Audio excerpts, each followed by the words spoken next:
Yo, what's up guys, welcome back to another video. This is a reaction to why the US interior is vastly emptier than Canada's, which I didn't really think this would be possible. I know the inside of the US is, it has a lot of open areas where not many people live, but Canada's Canada. Pretty much everyone in Canada lives in like the below the line, which is like 2% of the land, or maybe like 10%, probably like 10% of the land, honestly. I think it is around 10% of the land, which is crazy, but I guess this is going to shock me even more about the US, because obviously the US is... But how can this be the case? Because the US is probably around the same size as Canada in terms of... Because you've just got these islands here. I know these aren't inhabited because humans just couldn't live in these areas, but this makes up for a lot of land, but I don't know. We're going to see. It is the interior of the US, so I guess obviously because there's big cities in the US, but then when you forget those big cities, or just cities in general, then it gets a bit more...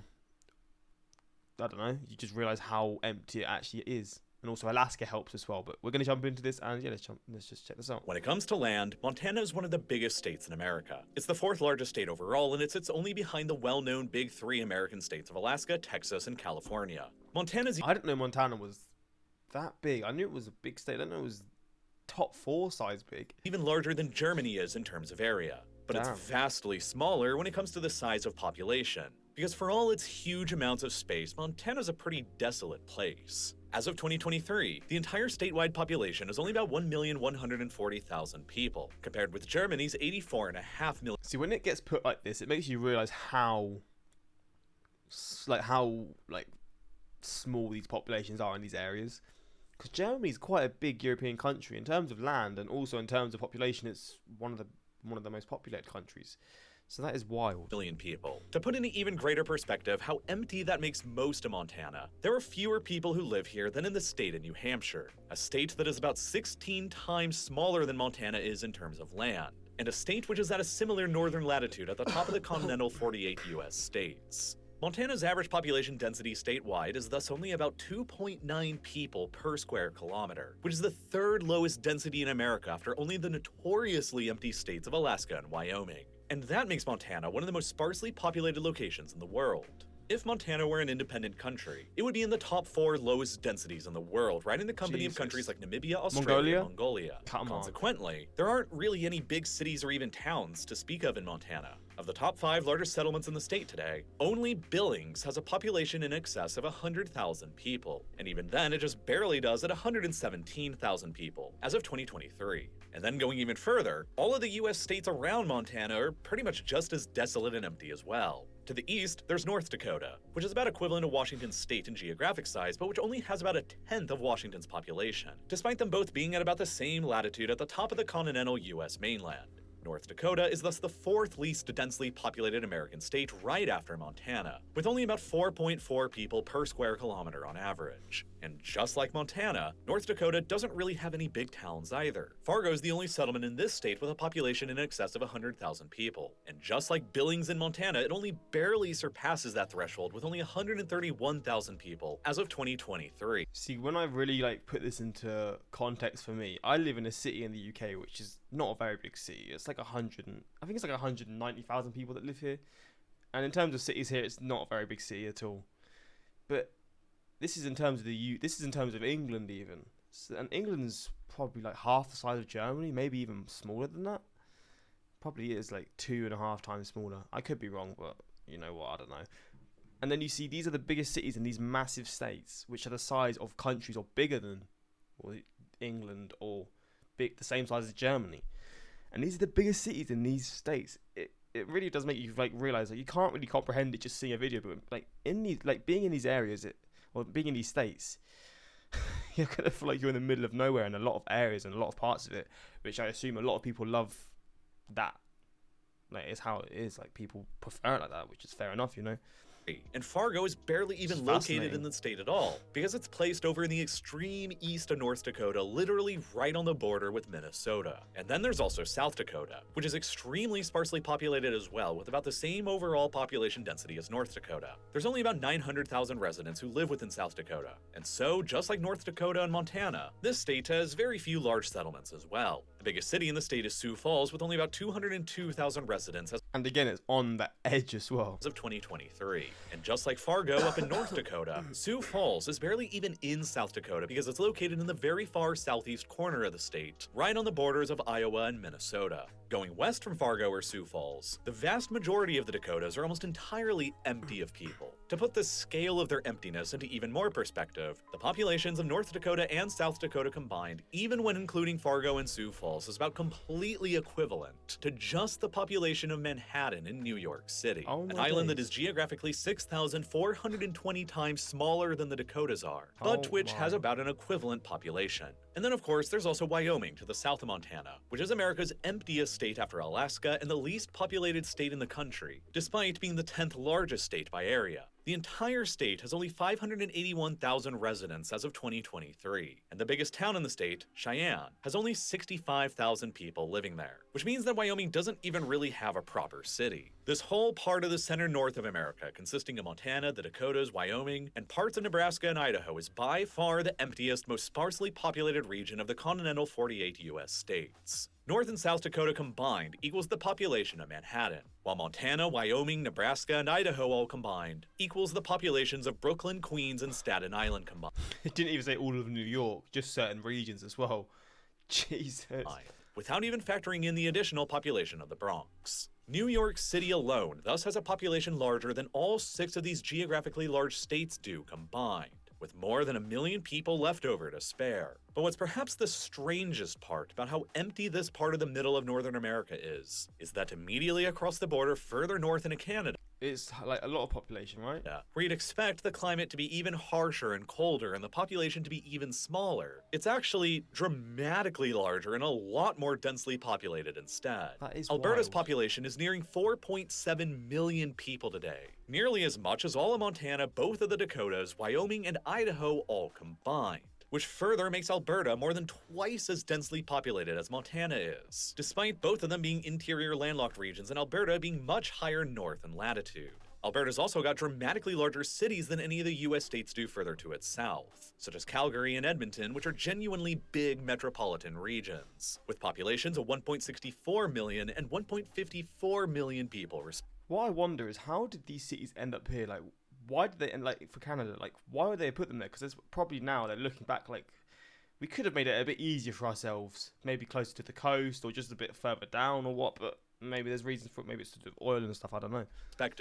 Calgary alone has about the same amount of residents as North and South Dakota do combined, despite being located way further north and remaining inland.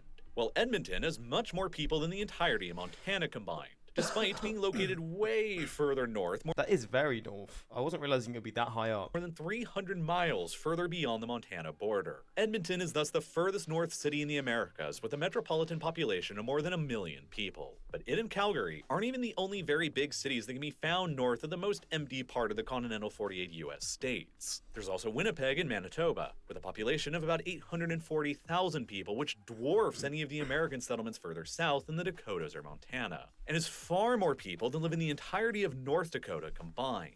And then there's also Saskatoon and Regina in Saskatchewan, with 342,000 residents. Saskatoon is bigger than any other city in Montana, the Dakotas, or Wyoming, while even Regina, with 250,000 people, is big in comparison to Montana and North Dakota standards further to the south. Seeing the big picture, the top 5 biggest Canadian cities in the internal Canadian prairie provinces of Alberta, Saskatchewan, and Manitoba are vastly larger than the top 5 biggest American cities are further south in the internal Montana, Dakotas, and Wyoming. And the reasons why the settlement patterns developed in this seemingly counterintuitive way here in the North American interior are incredibly complex and fascinating.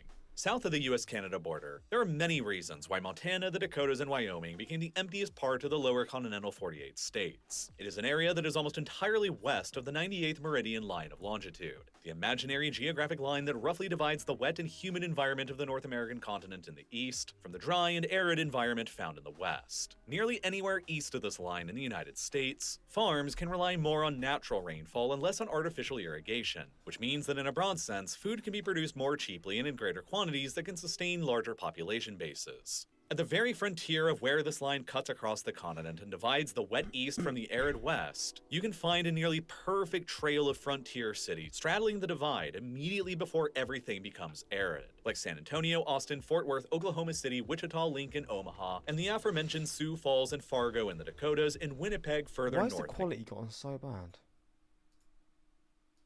I literally can't see anything. Oh, there we go. Canada. East of this line in these frontier cities is the overwhelming 80% of the entire American population, and west of it is the remaining 20% scattered across only islands of dense populations in between vast and largely empty distances in places like Denver, Albuquerque, El Paso, Salt Lake City, Boise, Tucson, Phoenix, Las Vegas, and the heavily populated but narrow US West Coast. This is the result of numerous geographic and climatic factors all working together that shapes where people are actually able to live in the North American continent. The gigantic western mountain ranges comprising the coast, Cascades, Rocky, and Sierra Nevada cleave off only a narrow strip of coastal plains and valleys in the western sections of California, Oregon, and Washington that are more or less directly exposed to the incoming winds and moisture blowing in from the Pacific Ocean. When those moisture-rich Pacific winds impact the towering mountain ranges, though, they release most of their moisture as precipitation on the westward-facing windward side before they reach over the mountains and blow down on the leeward side without that moisture as dry winds. This is why the western halves of Washington and Oregon exposed to the Pacific receive so much more rainfall than their eastern halves do on the opposite side of the mountain. I feel like I hear people say Washington is the most. I think I even said that. It just reminds me the most of the UK because of the rain, and it just seems more like it because of the weather conditions, pretty much.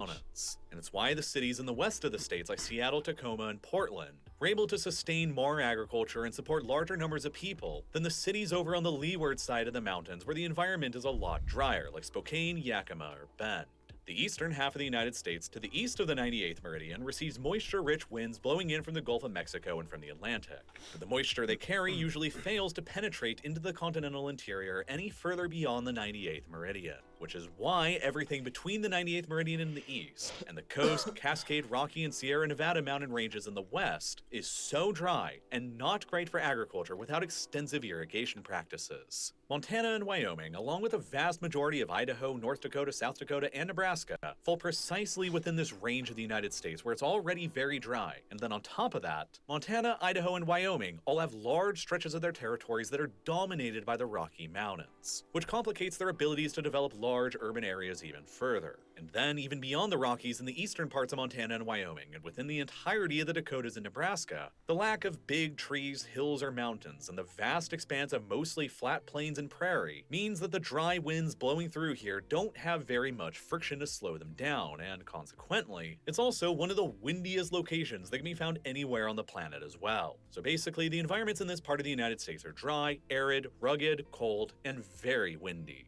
And beyond the significant Bakken Formation in North Dakota, where large amounts of shale oil was discovered and capitalized on only recently since the 2010s, no very large amounts of resource wealth have been discovered or capitalized on within these American states either, which is why historically they were never as extensively developed as other, more ideal settlement locations within the United States were first, and why they largely remain sparsely populated to this day. But further to the north, right across the border in Canada, the historic, geographic, biological, and geological factors have all been just different enough to make it a much more densely populated region than either Montana or the Dakotas today.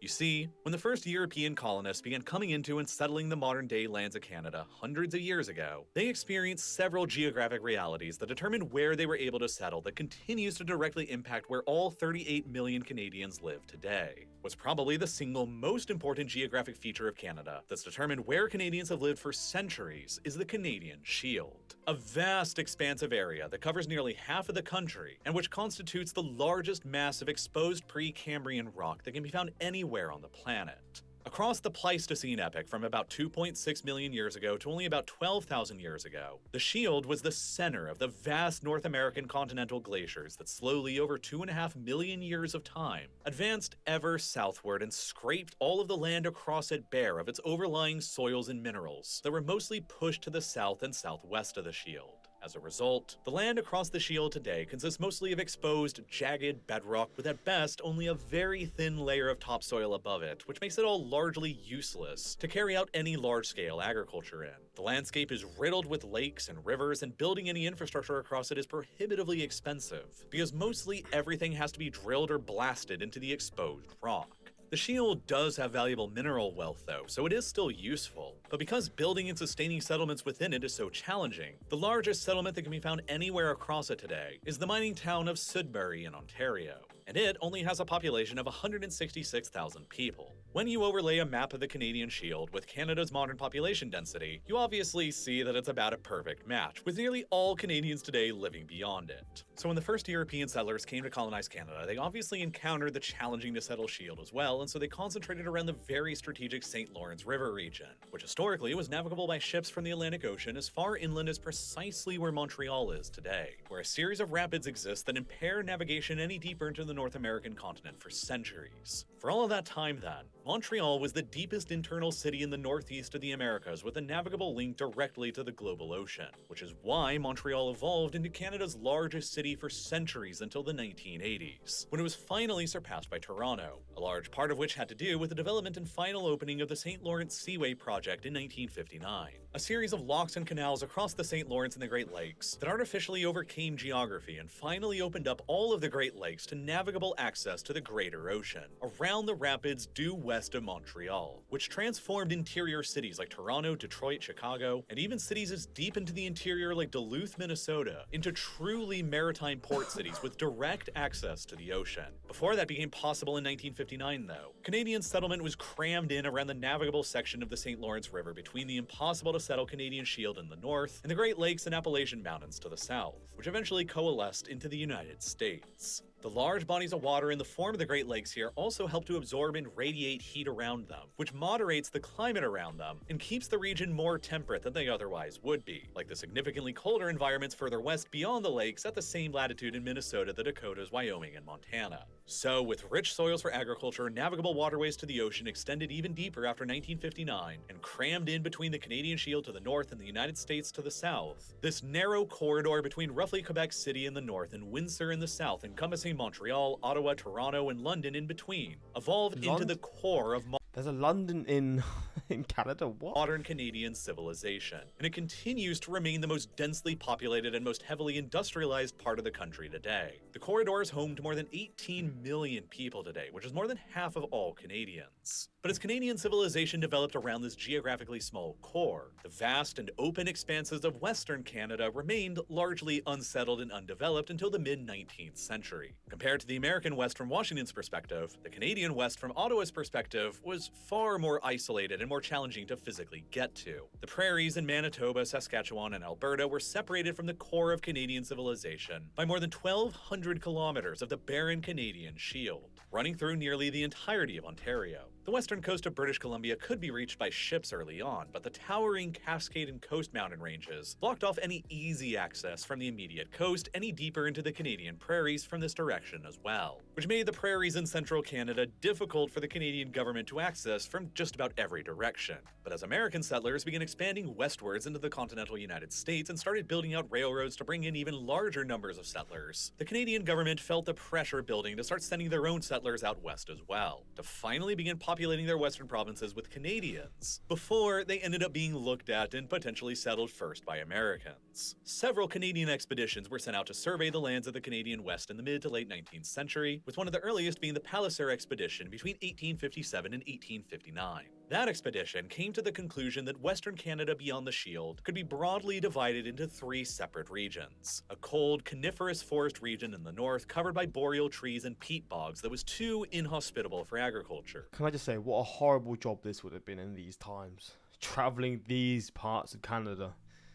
No, thank you, man. That sounds grim. Another region in the south that became known as Palliser's Triangle, that's essentially a semi-arid steppe biome and an extension of the vast American Great Plains. And most interestingly, an extremely rich and fertile but narrow band in the center between them that was perfect for settlement in between the coniferous forest in the north and the semi-arid steppe of the south that became known as the Aspen Parkland region.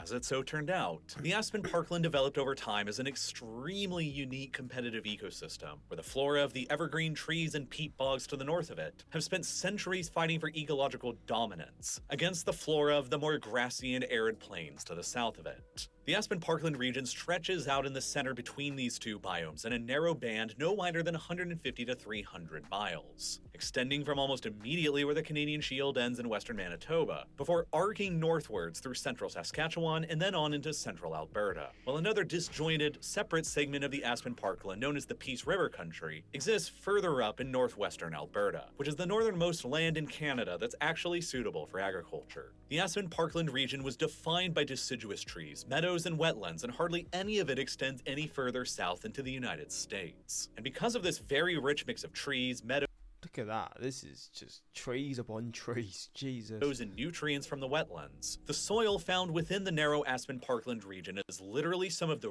richest and the most fertile that can be found anywhere on the planet. Damn. The soil that developed within the region is a preciously rare black type of soil known as Chernozem that is renowned for its high moisture storage capacity and high amounts of natural fertilizers like phosphorus and ammonia. Extremely high agricultural And they found this out in 1859. How did they manage to know this? Maybe they just saw how many plants there were, maybe? I find it pretty wild that they managed to just figure that out in those times. yields are possible with Chernozem soil because it requires little external inputs like irrigation or fertilizer. And as it turned out, the highest concentrations of Chernozem soil that can be found anywhere in the Is in world are in Canada. Ukraine, which had long been regarded as the breadbasket of Europe, and But I mean, you got Ukraine, which has been flipping.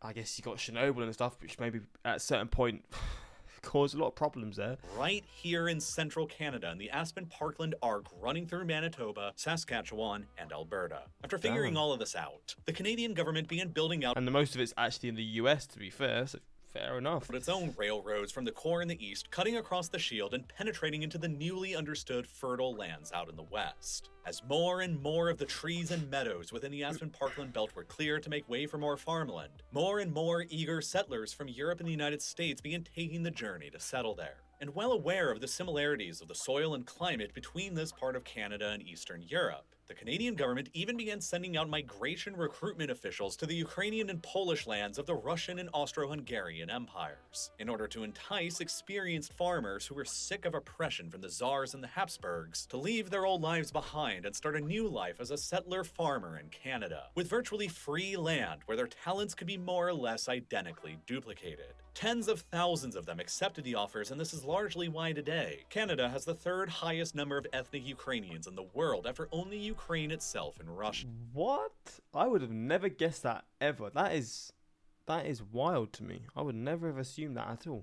Between 1896 and 1914 alone, more than 2 million settlers from Europe and the United States decided to leave their homes and start a new life in the hitherto mostly empty Canadian prairies. An event that continues to represent the largest wave of migration to Canada in the country's entire history. Calgary, Edmonton, Saskatoon, and Winnipeg were all founded within and around the aspen parkland belt and its signature Chernozem soil type that enabled this region of the country to become the breadbasket of Canada. Huge amounts of Damn. crops like wheat, oats, and barley are grown here today, while large numbers of cows and sheep are raised within the more arid Palliser's Triangle region. Consequently, Manitoba, Saskatchewan, and Alberta account for more than 85% of Canada's total amount of arable land, which means that, probably unsurprisingly, more than 80% of Canada's total agricultural output comes from this region of the country as well. Simply put, the agricultural potential and output of these more northern Canadian provinces is vastly higher than the American states further to the south, like Montana, the Dakotas, and Wyoming, largely because of how ridiculously rich and fertile the soil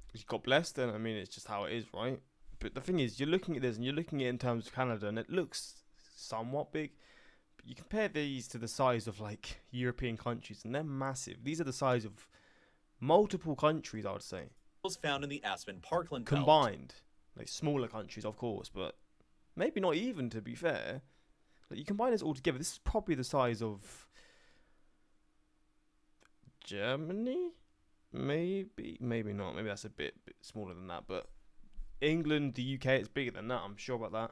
That arcs across them is Moreover, the barren Canadian Shield isn't just entirely contained within the borders of Canada either. It stretches down to cover nearly all of northern Minnesota beyond Minneapolis, along with much of northern Wisconsin and the upper peninsula of Michigan as well, which severely limits the ability for settlements in this part of the United States to grow as well. Winnipeg is mostly such a big city in comparison to anything south of it in the United States, because it sits immediately where the Canadian Shield ends and the Aspen Parkland Belt begins. Here's a question.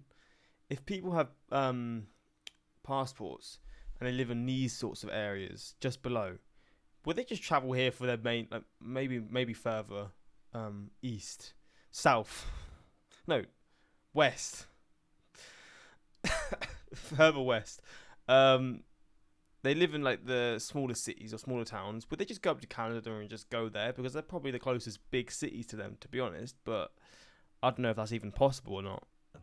And it's got abundant freshwater resources immediately to the north of it in the huge Lake Winnipeg and Lake Manitoba. Winnipeg thus became the most obvious location for the Canadian railroad companies to build the central logistics hub at between the rich farmland of the prairies in the west and the population and industrial core further in the east, right before the almost impossible to develop anything in Canadian Shield begins. But the true explosion of the population up here in the Canadian prairies wouldn't begin until much later on in the mid-20th century for another completely different reason. Because in addition to having some of the richest soils that are found anywhere in the world that enable mass agriculture, it also turned out later on that the region has one of the largest deposits of oil that can be found anywhere in the world as well. Blessed By the land. early 1940s, Calgary and Edmonton were already fairly large towns numbering in the tens of thousands, but they weren't anything huge. While Alberta and Saskatchewan had nearly identical populations overall. People had known that there was oil in the Western Canadian Sedimentary Basin for centuries before that time, but the true extent of exactly how much oil was there wasn't really well understood.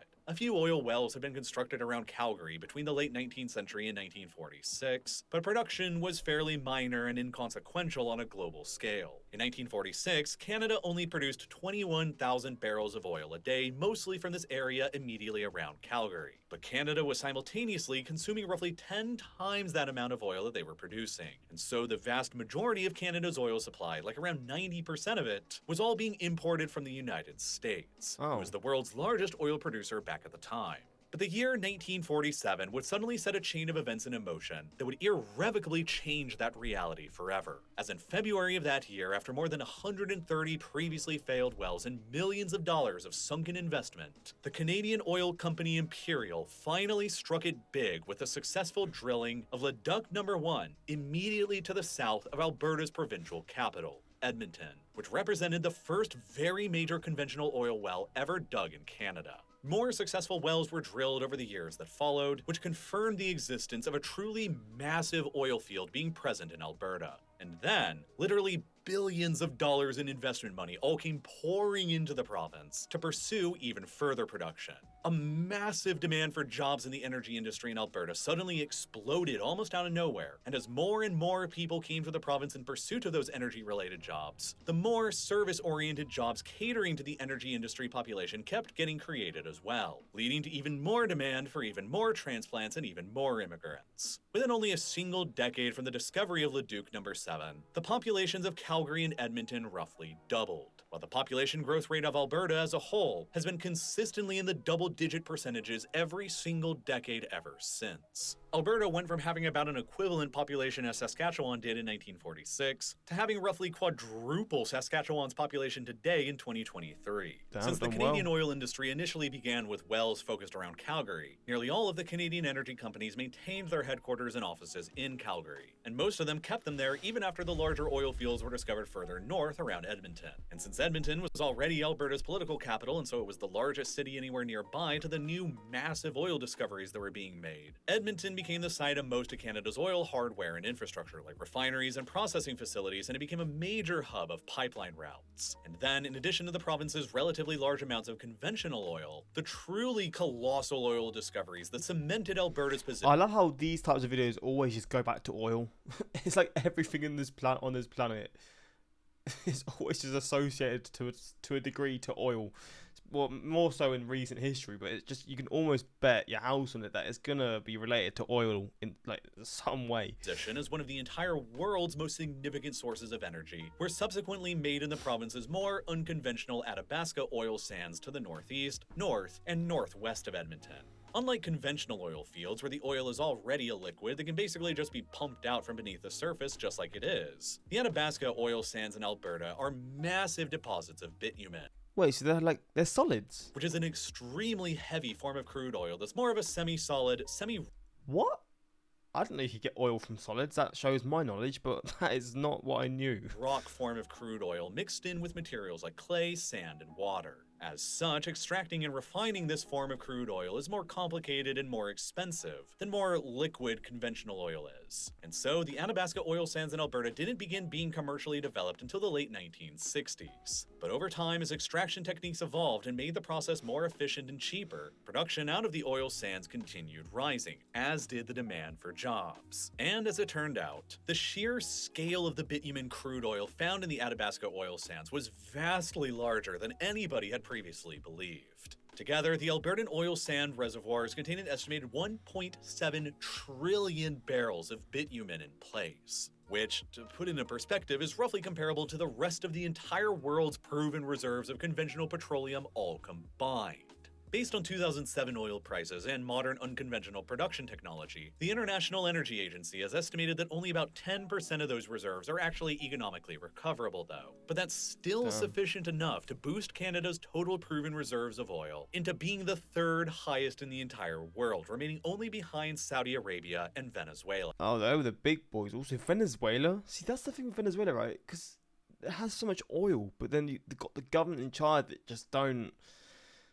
They don't help the people with that. They don't. Isn't it? What's the word? Isn't it a communist country?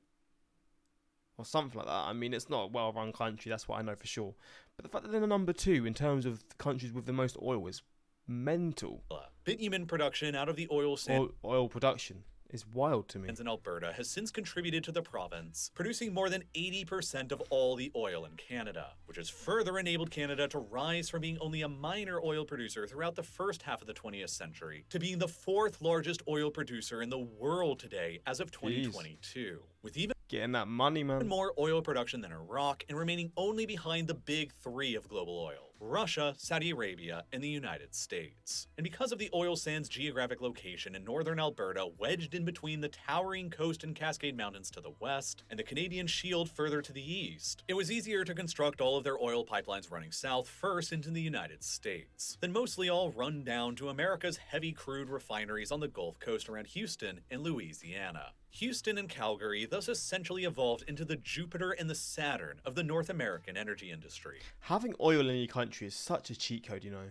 You gotta just, if you got it, like, you gotta fucking take advantage of it, but it's such a blessing. The vast majority of the oil production in Alberta has always been sold and exported through these pipelines down to the US market. And the Albertans managed to sell so much of it to the Americans that Canada has risen to account for more than half of America's total petroleum imports now as of 2022, which has simultaneously made Canada the 5th largest oil exporter in the world.